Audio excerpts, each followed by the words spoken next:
Duress, and welcome to the latest edition of ThreeTings from the illustrious, world-renowned and historical British Library here in King's Cross. Just wanted to say this video that I'm going to attempt to make is obviously like a remake. I made a video last night. I was a little bit tired. I like to think I put a little bit of passion into my videos and that when time comes. However, it's deleted and it's in the lap of the iCloud. It's nowhere to be found, and it's happened a couple of times now. But never mind, we press on. And yeah, all it was about basically, I just wanted to speak about how I approached things at university. I also wanted to speak on a little bit of current affairs, the Iran, sort of Israel thing, and just next, obviously a little bit about the LGBT plus community and what's going on in the schools with that. First off, I just really wanted to say, I remember a few years ago there was a build-up to a situation in terms of like Russia and Ukraine. And I remember somebody just touched base with me in a cafe somewhere, I forgot where, and I told them what I'm studying or what I'm going to be looking into, and I said politics, and they said, yeah, it's good to study the subject, but sometimes you just want to study it and just get on with it, get your degree and whatever else, and just like don't sort of conversate with people about it. And I sort of thought that anyway, because it's a sensitive subject on certain spectrums, So as I'm starting to go to study or whatever, I think they're already engaging in war in Russia and Ukraine. And anyone that would speak to me about it or just mention it in passing, I'd move off the subject, as if like playfully you don't care or something like that, when no, it's far from, but something's underway. And for me, once it's underway, unless you've got directives from above and stuff like that, especially when you're studying a subject such as politics, you can't just come out and say what it is you want, even though you've got your political leanings, because let me just give you an example here. For example, like East London, say the boroughs of Waltham Forest, Newham, Tower Hamlets, they've got a significant Muslim population. Now, let's say that population was transferred over and it was 50%, 50-50 split of, say, ethnic Ukrainians and ethnic Russians.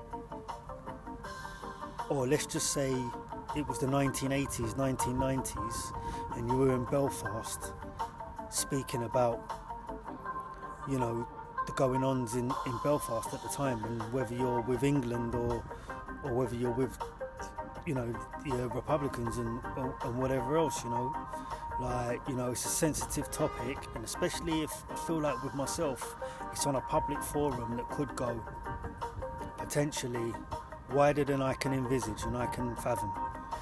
So for me to speak on subjects like that, I found it tremendously pressurizing, and at the end of the day, it was out of respect to those that are in the war and whatever else. And plus, as well as that, if you're studying the subject of politics, yes, I may have a joke persona about myself as well, but I'm kind of wise and mature in certain ways. And I'm thinking to myself, say for example, you never know, it's happened before in Europe, but one country could topple They could go for another country. All of a sudden, a misdirected missile, whatever, maybe hits a Polish or a German city. Germany are involved. Germany are toppled. You're talking about the UK, if they backed up by America, needing to potentially negotiate and become in partnership, or potentially be overrun by Russia. You know, it's not outside the realms. You know, these things have happened in Europe before. You know, so what should your stance be? And I'm thinking, if I was speaking to my son or someone younger than me, what should my stance be? You know, because at the end of the day, like, there's a lot of people running around universities, waving flags, doing all this and all that. But the fact of the matter is, yeah, like, if you're studying a certain subject, who knows, like, not most people don't study the subject that they're. Most people don't study the subject that it is that they're studying for. Yeah, I mean, sorry, they don't go into the career path. But if you're looking to go into that career path, if you're looking to, as I am potentially, like, to start off like maybe working in the commons and work your way up and so on and so forth. Yeah, you've got to remember, like, in a few years' time, I've already done the damage anyway, but like, you young guys, man, in a few years' time, imagine that you're going for the job of your dreams and you've said something inflammatory against the sort of gay community or LGBTQ community and whatever else, and then you're sort of overlooked for a position. They won't tell you, but you may be overlooked. And the thing is, like, if you're under 25 years of age, to me, you're exonerated from anything you've ever said. Because I've spoken to a few under 25s and whatever, and I'm telling you, your views will completely do a U-turn on certain subjects, and you'll become hardened in others. You know, you will change. You will definitely change viewpoints on a lot of subjects that you're strong on right now. You know. So that being said, man, like, to me, the stance is like, you don't know, like, potentially, who knows? You don't know. Like, I've met some quite famous people. I've seen A-listers walking past me. Who knows, like, who I might be dealing with? So I try my best, even though my grandfather said there's nobody ever truly in the middle. Like, everyone's biased. He said, don't be silly, Mark, everybody's biased. They keep on saying that they're straight, that no, everybody's biased. So that's what my granddad says, isn't it? But yeah, no, I try to remain impartial and equitable as much as possible, and I probably even try to make up for things, to weigh against my leanings, or probably be a little bit more stern with whom it is that I probably got a political leaning to balance things out, you know. And yeah, I just wanted to say, like, yeah, they were in that university, they were endeavouring in all type of ways, like, I felt, to put me, especially as someone with mild Tourette's, in a situation where I could speak about a sensitive topic that is ongoing and is underway, and we don't know what's happening from day to day. Like, we don't know what's going to happen. We don't know, like, the terror threat, whatever, you know, we don't know what's going to happen. So therefore, to generate, like, a foresight, to, you know, somebody just out there in the public, yeah, they can say this and that and whatever, but, like, somebody that's in imaginary world, sort of dealing in politics, they need to have all the facts, all the figures, and they need to work in the best interests of whom it is that they're working for, whom it is they protect. So that being said, like, I'm not going to be I'll never be a politician in Jamaica or in the Caribbean. I'll never be, like, a politician in America, Asia. But who knows? It's not out of this realm. Yeah, if it was to be somewhere, it would be the UK, and that's what I'd represent. And it's all about taking care of their interests.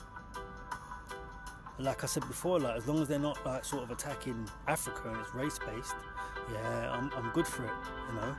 And I think the world is past that. It's now about location, and it's all about the poor and the rich, and it's a class divide, you know. But yeah, like, you know, I just thought it wasn't best place for me sometimes to speak on these subjects that are particularly sensitive. On an open forum, you've got children, as what I consider them, from 18 years of age going up to 25, that have got their parents that have influenced them and whatever else, and they're just speaking, saying anything. And I just felt completely uncomfortable, and I was put in positions many times to speak on, at the time, it was the Israel-Hamas thing, conflict, and to a lesser extent, Russia-Ukraine. And I negated opening up about these. I wanted I let the lecturers speak, and this is to everyone, kids coming into that game, man. Like, let someone else take the lead, man. Do you know what I mean? The most intelligent people are not me. Yeah, the most intelligent people are the ones that are probably listening, because they know the most. You know, mathematics, if they're listening more, they know more. You know. So like, yeah, I just felt, for me, the position was to maintain almost a no comment. You know, and at the end of the day, it's forever no comment unless you're in that particular hot seat and you've got the full facts and figures, and you're armed to make the decisions that need to be made. You know, so like, I've been put in many positions to speak on, like, Israel, Hamas. I've been put in positions to, like, sort of China and the Western Muslims, their plight and whatever. I've been put in positions to, like, speak about Ethiopia, like maltreating Somalians in their country and all that sort. And that's like, whoa, that's a no-no to me. Yeah, because like, that's not a debate for me to get into, and they're I don't know what their dynamics are and how passionate it is and whatever else. And you know, it was just like, scared the living daylights out of me, that there. And I'm not about dividing Africa. I'm about uniting Africa. Yeah, believe you and me. Yeah, so much so, subjects like that I need to be at arm's length from, because they're all my equals. And at the end of the day, they're all Ethiopians. Yeah, it means dark-skinned, sub-Saharan, whatever, they're all Ethiopians. You know, as I said before, Afrique comes from the word divide. It's a Greek word, to divide. They were all one country at one time. You know, speaking the same language most probably.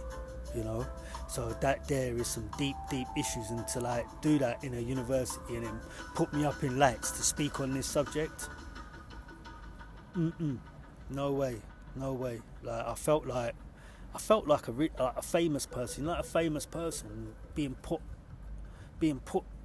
on the spot on something that, you know, they would have told their like associates and whatever. Please don't get them to ask me that question. You know.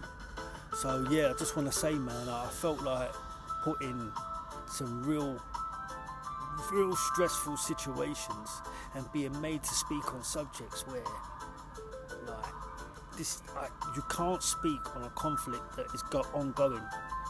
Yeah. Now, at the end of the day, yeah, I understand we do need to speak current affairs, but there are plenty of current affairs. There's healthcare, you know, there's schooling. You know, and also as well, a lot of it is history. A lot of us, when they get us to speak on stuff and write on stuff, it's all historical, because you have to learn from the histrionics to fix the future, right? And also as well, I've learned that really it's a cover. Sometimes politics, it's all about conflicts, going back, dating over time. So that's what I've been studying. I've been studying conflicts from the past, so that I know what it is that we may potentially need to do to negate things and make things peaceful in the future.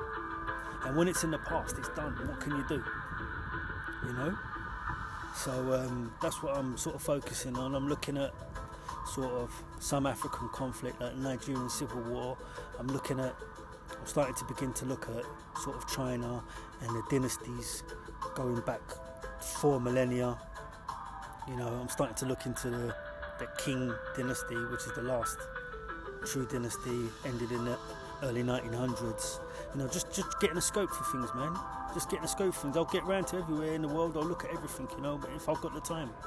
But being put on the spot for current conflicts, especially when it's someone like me, yeah, like, you know, there's certain people, you know, that follow me around and so on and so forth. They're sort of hanging on my words, and like the area that I live in is densely populated with these people. You know, imagine if the area was densely populated with Ukrainians and Russians, right? And I'm in the middle of it, and I say something, doesn't matter what colour you are, whatever, and it's ongoing. You know, I don't think it's the best viewpoint, best standpoint, best position to start sort of opening up linguistically on, you know. So that being said, yeah, man, I felt like a little bit cornered, man. I felt like a bit of an animal that I was being experimented on and being poked to like explode, and like it's not going to be good. And it's also, when you force someone to speak, you don't actually get their true opinions. Their opinions are covered with like their anger, because you're forcing them to say something. Let them relax, give it time, and wait to see the dust settle. You can't give someone a fair assumption on what's going to happen this week to the next, you know. Anyway, that being said, man, if I'd have made a couple of videos a couple of weeks ago, man, you guys would have loved me if you're watching my channel. Right? Oh my word, like, the way I've been predicting what's going to be happening. Maybe it's easy, maybe it's not hieroglyphic, right? But like, you know, a couple of weeks ago, when Israel sort of attacked Iran, yeah, right, I was like shouting at the TV almost. I was like, that is not Israel, that is America, and to a lesser extent that is Europe. That is those two entities.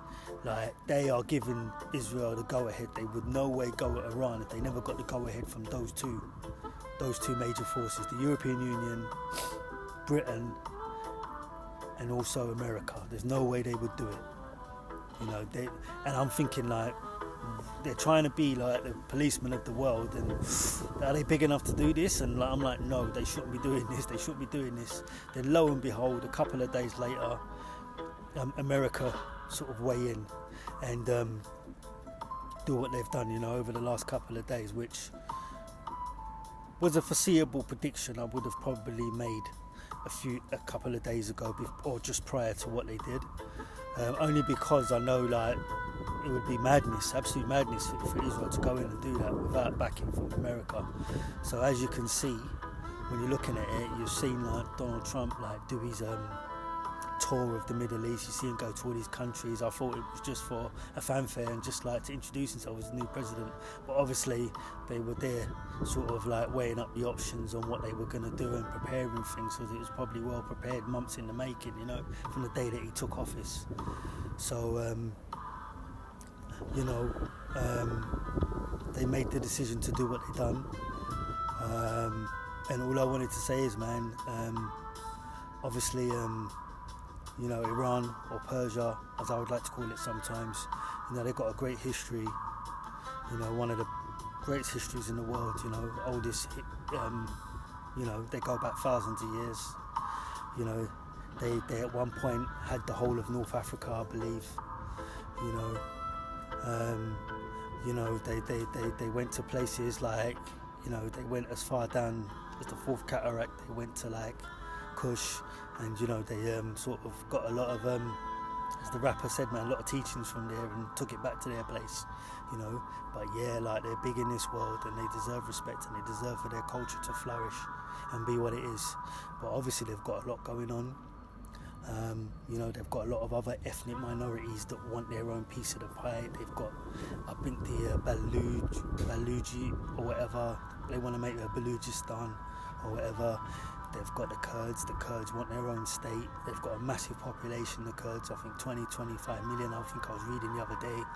And you know, they want their state as well. So there's maybe a lot of internals within. And obviously you do hear a lot of stories of how they treat their subjects, which obviously does work towards the West, because the West doesn't do anything like that to anyone. But I just want to say, like, when somebody or when a nation You've seen on TV saying death to America, death to Britain, death to anyone that opposes to him. And obviously some of the way they treat some of their citizens and the way they've treated some of the women, not allowing them to live their entireties. Look, at the end of the day, man, like, maybe there's some groups, ethnic groups from inside Iran that maybe want not to see the country go down, maybe want to see a change, want to see what a change looks like, yeah? Anyway, that being said, like nuclear weapons, man, like what they can do, like the estimation, like how many people they can kill.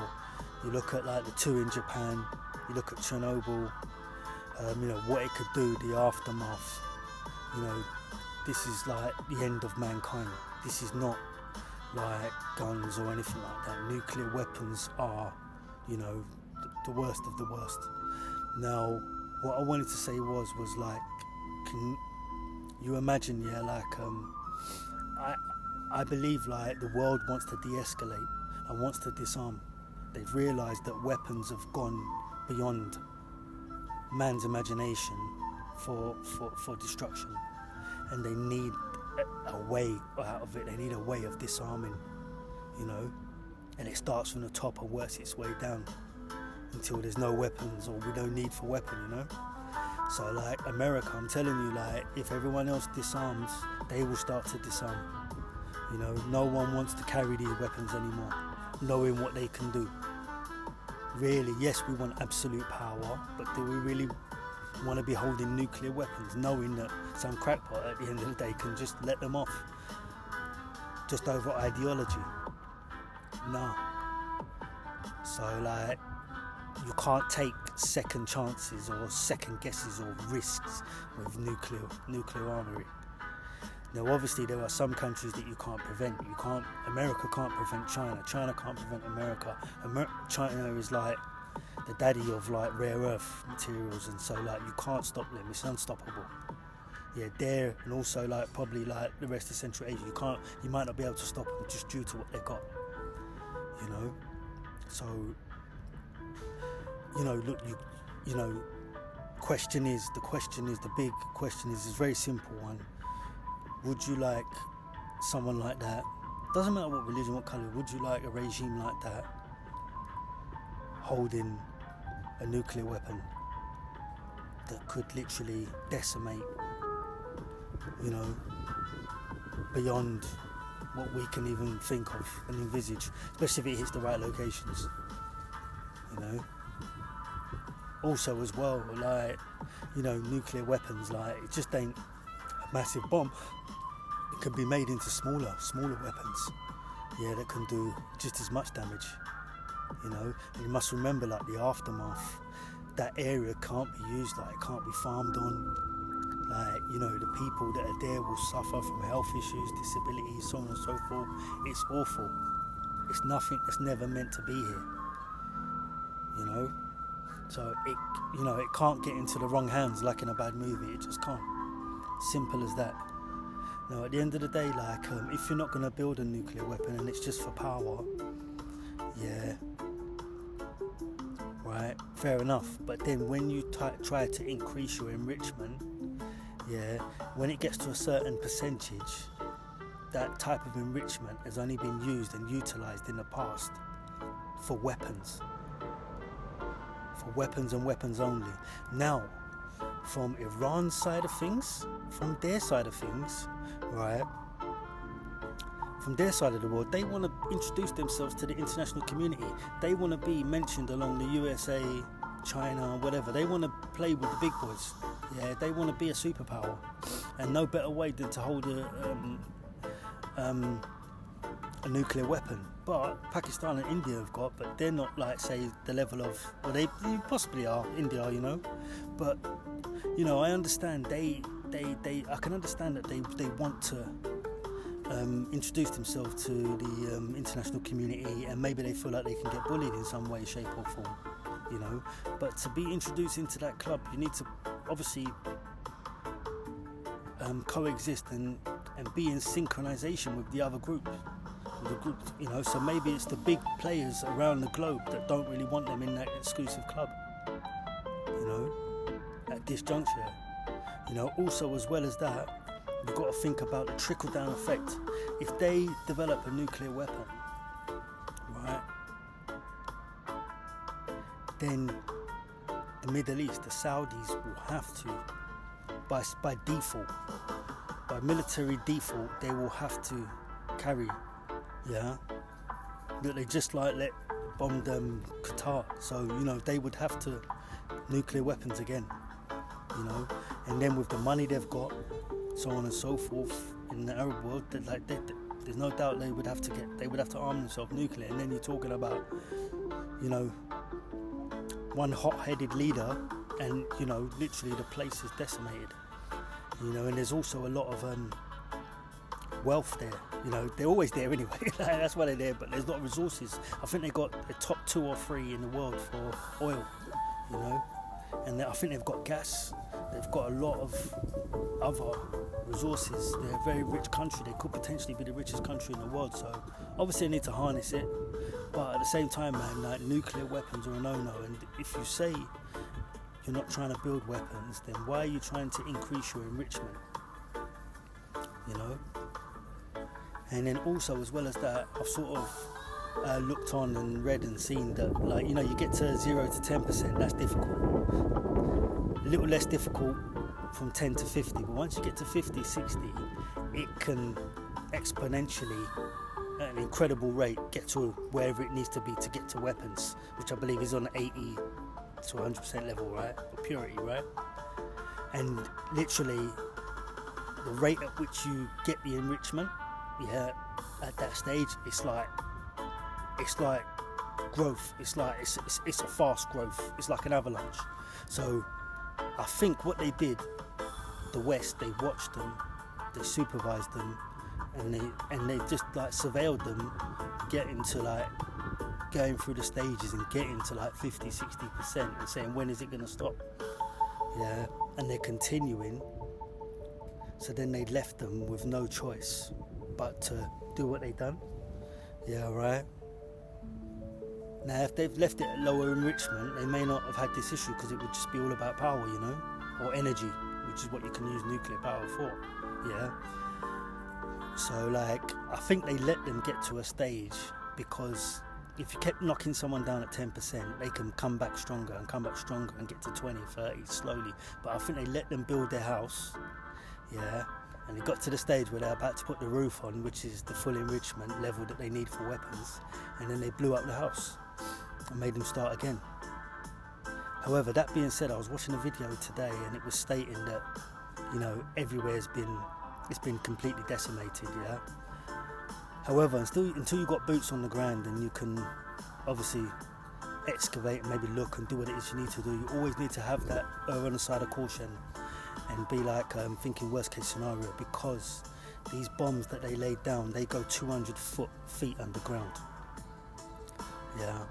And they say that the bunkers that they've developed can go 300 foot underground, which leaves a gap of 100 feet. But they probably won't be able to go in there anytime soon. But that being said, to me there's still an element of doubt. Not much doubt, but there's still an element of doubt that there still is something there. Because at the end of the day, like, you know, if you know something's coming, they could have tunnels prepared from, like, that you don't know about, that are like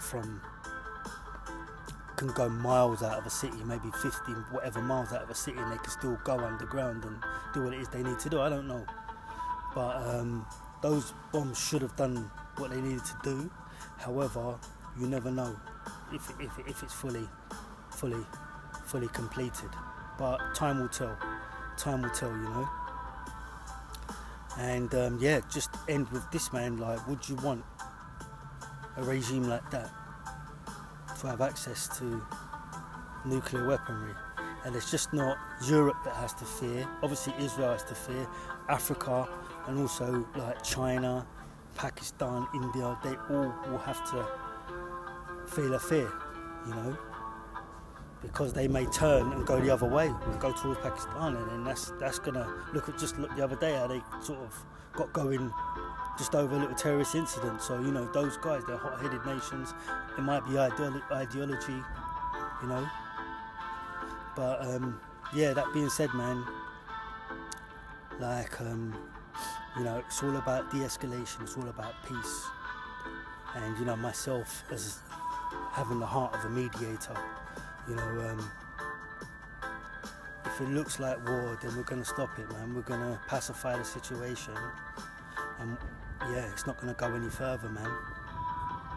And one thing I would say that's good, they've targeted nuclear bases, nothing residential, America that is, and it's just been a targeting of stopping you from building nuclear power. Now the thing is, they've got lots of energy, they've got gas, they've got other forms of power. Why are they so infused and focused on nuclear, knowing what it could cause?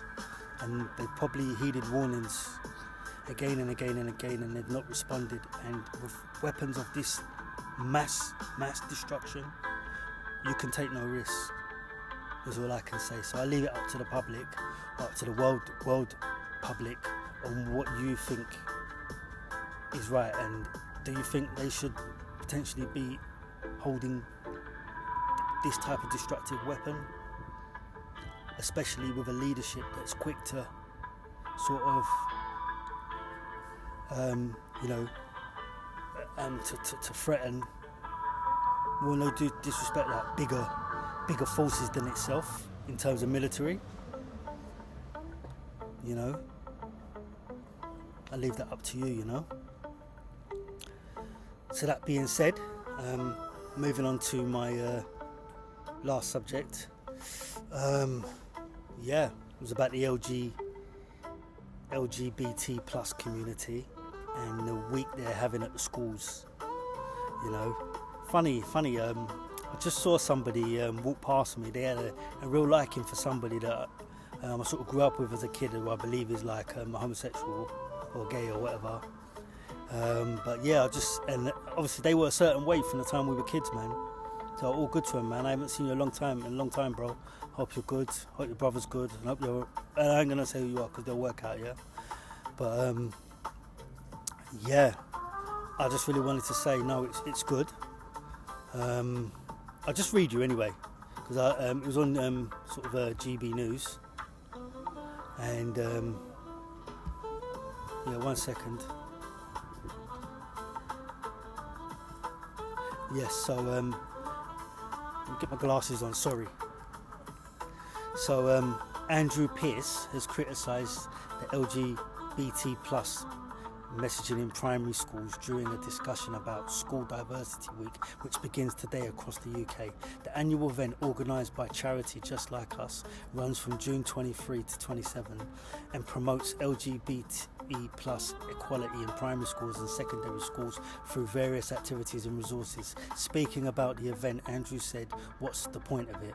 Co-host Bev Turner responded, "Well, schools all across the country are taking part." Right, so I just want to drop in and just say, and this is just me personally, right? Like kids can feel alone, and kids cannot be that confident, and each to their own, man. Everyone needs looking after, and everyone needs caring from that age, man, especially if they feel a certain way about themselves, their mind and whatever else. But at the same time, man, this is out to maybe the primary school and the early sort of secondary school, man. Like, I'm just being honest, man. If I had children, like a boy or a girl, more the boy, because sometimes boys, like, you might go on to be a hot-blooded female and hot-blooded male and all the rest of it, right? And but at that age you're not confident, and what do you know about sex or your sexuality? At that age, you don't know about these things. So when someone's implanting ideas in your mind, I'm a bit apprehensive, and I worry a bit, and I don't, because I wouldn't like a son of mine to come home from school and say, "Oh, Dad, like when I get older, I'm not sure, like, if I'm a boy or a girl, like, you know, like, the teacher was speaking today, and I'd go mad. I've never been in that situation, but I would literally, I'd want to lose the plot. I'd be fuming, like, because you've put an idea in an unconfident person's mind about them. So that's the only gripe I've got. Like, I just don't like the fact of an idea being put into someone's head that never needn't be there in the first place.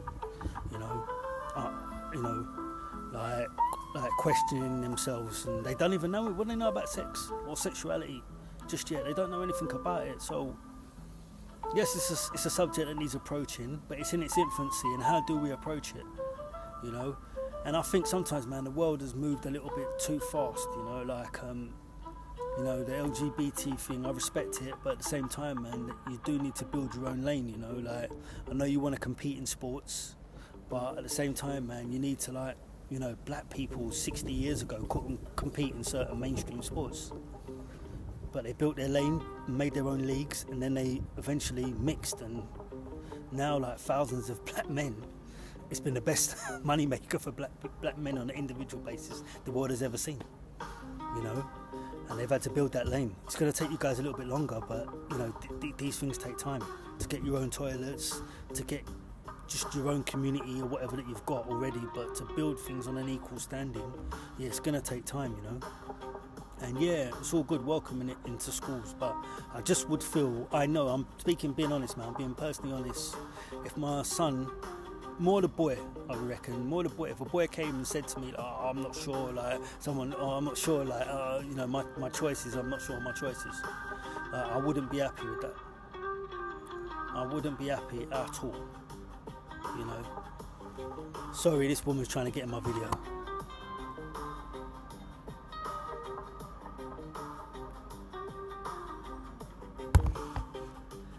Sorry, got somebody trying to get in my video towards the end, who I don't want in my video whatsoever. Yeah. Anyway, 1 second.